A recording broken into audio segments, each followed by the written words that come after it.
What we did at Heritage is we took the code that the Energy Information Administration has developed for their NEMS model, the National Energy Modeling System, and my colleague Kevin Diaratna, who is here, has helped us implement it at Heritage. And I think the one person who's probably most responsible for developing the NEMS model is on the front row here. Mary Kreutzer, we thank you very much for your help and for developing that.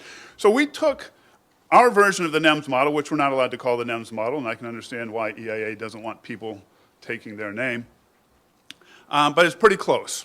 And we looked at the Boxer Sanders carbon tax. What we modeled was a $20 per ton tax on carbon dioxide that rises at 5% per year. What impact would that have? Before I start going over what those impacts are, by the way, there's a sheet that I have. Everybody should have gotten one. If you didn't get one, raise your hand. Maybe Kevin can give it to you that shows the results, because I don't have PowerPoint. It says economic impact of Boxer Sanders carbon tax is what the sheet says. There are two impacts of any tax. All right, and Ross talked about that. He said there's the dead weight loss, and then there's the revenue generated. Let me give you an extreme example to help illustrate what we're talking about. Suppose somebody said, let's have a $3 million per gallon tax on dairy products. What would that do? Well, for the sake of argument, let's say Bill Gates buys 1 gallon of ice cream per year, and nobody else buys any, which I'm not sure about Bill Gates buying one, but I'm pretty sure the rest of us wouldn't buy any. What impact would that have on the economy? Well, the revenue generated would be $3 million. And in DC, they say, okay, we can give this back to the people and it's revenue neutral. So everybody gets a penny. We'll lower their income tax by a penny. We're done. There's no impact. But the actual impact of the tax is the destruction of the dairy industry. We no longer have dairy farms. We no longer have the ice cream manufacturers and so on. So that is the damage to the economy. And when I talk about the numbers, the lost income, I'm not talking about the transfer. I'm not talking about the $3 million that Bill Gates is paying for the gallon of ice cream. When we look at the damage numbers, we're talking about the actual shrinking of the economic pie, and how much is that per family of four.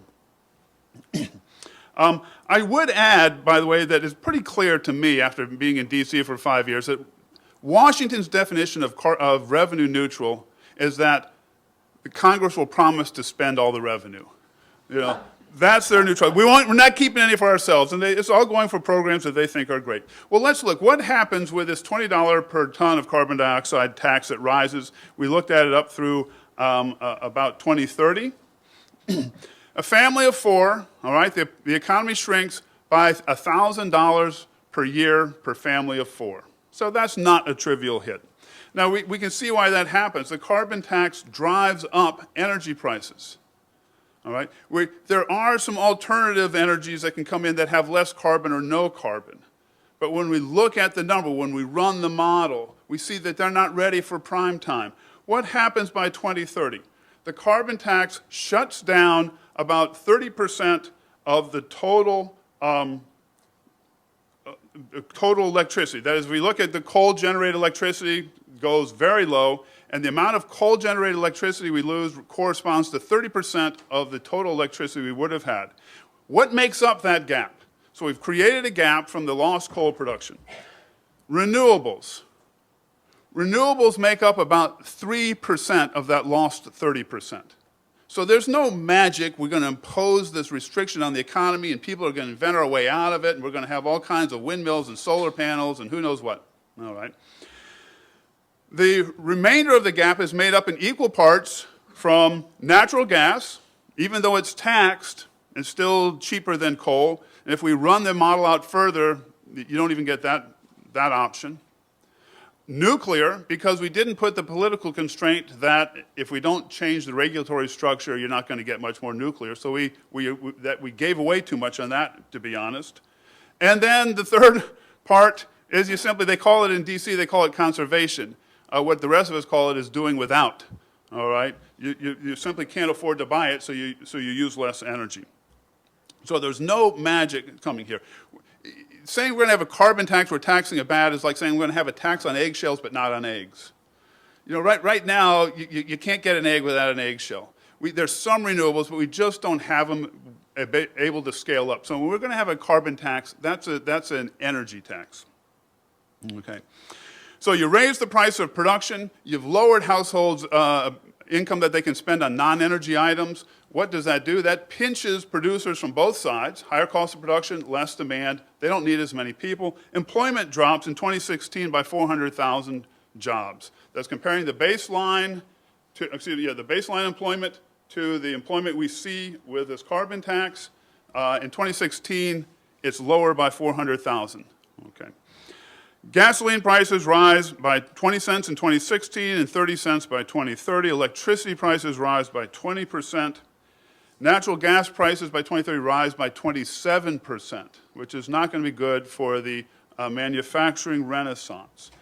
If you look at the chart I have here, you can see employment by other industries as well, ones that are sensitive to energy costs. Iron and ferroalloy and steel products drops by 10%. Aluminum products drops by 20%. Coal mining, not too surprisingly, drops by over 40%. That's going to devastate lots of communities. Other non-metallic mineral products, employment drops by 20%. Now, why would anybody want to do that? You can talk about marginal impacts of carbon on this, that, and the other thing. We know it's going to have negligible impact, measurable impact on temperature, which is the supposed bad thing happening with carbon dioxide is that it's warming the Earth. All right, the global warming. We're going to cut back on global warming. This carbon tax, we're finally doing something about it.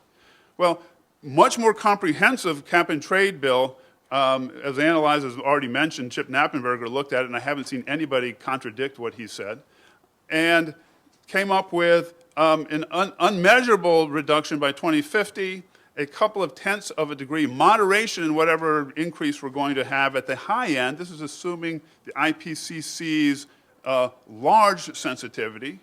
We're going to have a reduction maybe of 2/10 of a degree if we did cap and trade. Carbon tax won't even do that. Okay. Why do we want? Flip your page over. Here's why we want it. How about $100,000 to $200,000 in revenue per year? Yes. Okay. This is a revenue generator. I was on a panel at a hearing in Congress back before the Republicans took over the House, and so I was always a minority witness, one of against about 5.